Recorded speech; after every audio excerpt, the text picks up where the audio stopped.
What is going on, everybody? So today I have a quick video.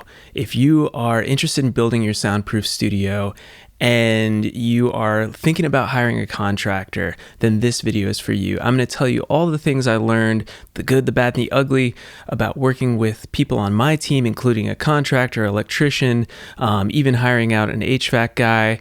I'll tell you some tricks that I learned, and hopefully this video will be extremely valuable for you as you prepare to build your soundproof home studio. Just before we jump in, I want to let you know that I have a free soundproofing course that is available below this video. Definitely check it out. My students have loved it. It's totally free, like I said. It's giving you a ton of value, so definitely jump in on that. And other than that, let's get started. All right, so I had a wonderful experience with a contractor.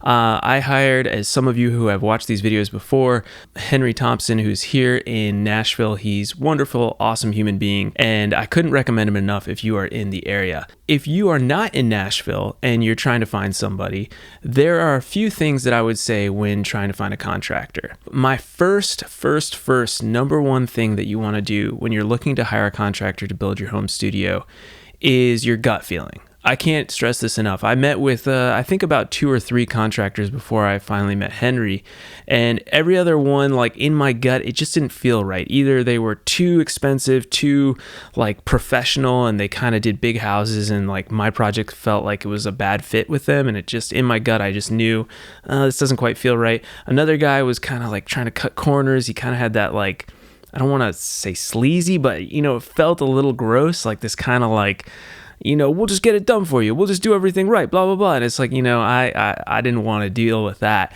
And then I reached out to some friends, which I think is a great way to go. Reach out to your community, reach out maybe to your Facebook groups, Facebook community, social media, whatever you have. Reach out to people, maybe to say, hey, I'm looking for a contractor. The number one thing is they don't have to have experience necessarily with building a soundproof studio. I think that's great.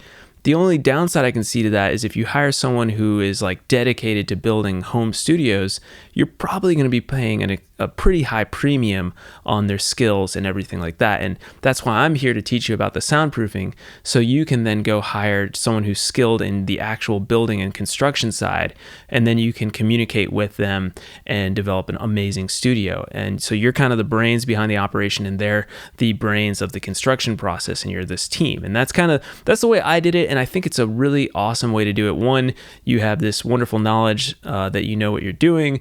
2, you have the experience of being like, I'm hands-on with this project. And 3, it's a lot cheaper. Like, let's be honest, hiring someone that way where you're kind of actually the contractor and the lead and they're just underneath you is going to be a little cheaper. So all that said, I would say once you find that person, the number one question you want to ask is like, could I have a beer with them? Would I want to hang out with them for like a couple of hours or even days on a trip or something? Like things like this. Could you get along with them? Because you're going to be working so closely with this person. Really, if they could become a friend of yours, I think that's the perfect situation. And that's luckily what happened with Henry and I, is that we're good friends now. We get along great, super easy going. And it made the whole process that much easier. It's already a stressful process, spending tons of money, doing tons of construction. You might as well work with someone who you really enjoy and like. The contractor is kind of the core piece. And one thing I want to say too is that, Henry at the time, I don't think he was a licensed contractor. In fact, I was the contractor as a homeowner. I did all my work with the codes office and went in and was getting the permits and things like that, which is kind of, a little extra work. But again, like I said, it saved me a lot of money rather than having the contractor go out and do all that and be the lead on it. So if you're trying to work within a budget, there are ways to save money, and working with someone who's maybe not a licensed contractor, but still an excellent builder, and those people are out there, definitely is an option. Now, when you're going into the codes office, this could be another total video about how to work with codes and things like that and what I learned. But the things you want to think about is if you're building a concrete slab, you're definitely going to want to make sure your concrete person, whoever you hire in, or if your contractor hires that person in, make sure that they're doing it to code, make sure they get an inspection halfway through pouring the concrete, or you can get what's known as an engineer's letter, which a lot of these big concrete crews, because they're working so fast, they just have an engineer's letter that's an engineer on their team who comes in and checks it out and has a certified letter saying, hey, this concrete was poured to code. That's super important because once your concrete hardens, there's no way to see how you actually poured it, and then you might fail inspection.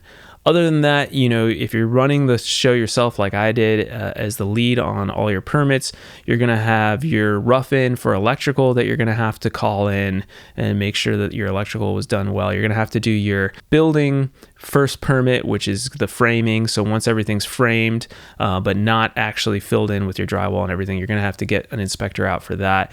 And then you're going to need a final inspection of your electrical and a final inspection of your building permit, which is going to be once everything is completely done, and they'll just come in and inspect everything. Sign those two things off. If you're doing plumbing, you might need some plumbing inspections, but it's pretty straightforward. It's just something that you want to think about ahead of time if you're going down that route. A couple other things when you're building your team is you may want to hire an electrician. The person you hire as the contractor or builder may have some recommendations. I think that's great. They usually get along well with the people they recommend. You want everyone to be cohesive, happy, and working together, not a bunch of people you don't know. So definitely think about an electrician. And then if you also are doing more advanced HVAC, I highly recommend the mini split system with the Mr. Cool mini split for your heating and cooling system, because technically someone who is a builder could definitely read the manual and install that themselves. You could even install it with a little bit of research. Beyond the Mr. Cool mini splits, you will need to hire an HVAC specialist, which could cost you lots of money. So keep these in mind. If you're going for multi-room facilities, the Mr. Cool system now, I believe, does do multi-units in different rooms. So that is an option. Or if you're doing a more advanced system, building it into your existing house or something like that, you may need to hire an HVAC company to come in and work with you. Again, when you're building these soundproof systems, you're still going to need to work very closely with these HVAC specialists and tell them exactly how you want it made, because the airflow is a factor, and also insulating the duct system and things like that. So that's a whole other thing we'll talk about in the future. But these are people you need to start thinking about as you build your team. So I hope this video was short and sweet and helpful, and just getting you kind of thinking about hiring your own contractor in your area. If you have any comments for me about how to build your team, please let me know in the comment section below. Again, I have that free soundproofing course, which is for you guys to learn and grow and hopefully build the studio of your dreams. So definitely check that out below as well.